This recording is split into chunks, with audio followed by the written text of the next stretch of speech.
היום נבחן את התמיסה האוקסיטיצלית שהמצאתי. יש מתנדב בקהל, מי שיתנדב יזכה לתהילת עולם ואני אזכה בפרס נובל, שזה העיקר בעצם. אף אחד לא מתנדב? אתה! מה? לא. אתה! תפסו אותו! הניחו אותו על השולחן, תפסו אותו חזק שלא יזוז, אני אקשור לו את היד ואחבר אליו את החיישנים. מה זה? איקס, לא!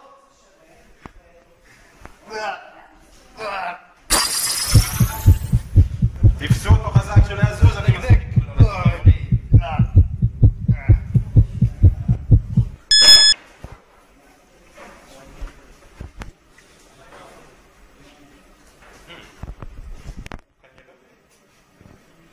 טוב, קחו אותו לחדר, אז נראה אחרי זה מה נעשה עם הגופה שלו.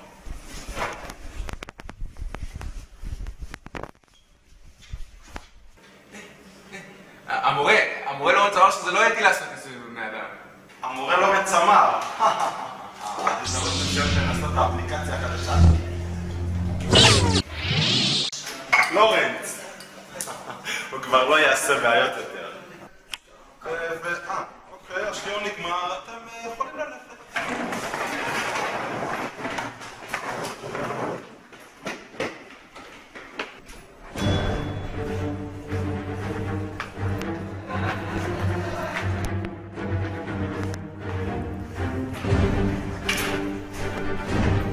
ידעתי שתחזרו. אני היחיד בישיבה הזאת שיש לו רשות לפוצץ הכל. אפילו לורנץ, את החומרים לוקח ממני. אני היחיד שיכול לפוצץ את הישיבה בלי לכתוב דוח ניסוי. איך אתה אמור בדיוק לעזור לנו?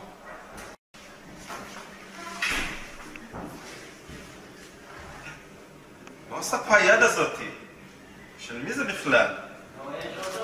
פעם שעברה הייתה מדיום רע, הפעם רק well done. טוב, נצטרך לעשות לה בדיקת DNA, נראה של מי זה. יש לי כאן מחשב שלכם. הוא נקרא The Life Exterminator. מה שהוא יעשה כשהפצצה תתפוצץ, מי שיחזיק אותו, או כולכם ביחד, היא תשאב את כל האנרגיה האולטרה סגולית לתוך המכשיר, ומי שמחזיק במכשיר ימות, כל האחרים ישרדו. ממש כמו לקפוץ על רימון. ילי, אתם יודעים.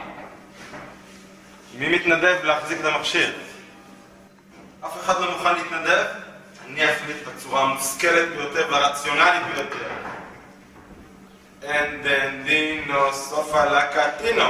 אתה. מה, אני צריך שאלה פעם בשביל כזה דבר. אל תיבוא לך ידיים, אתה. קח את זה. Live long and prosper.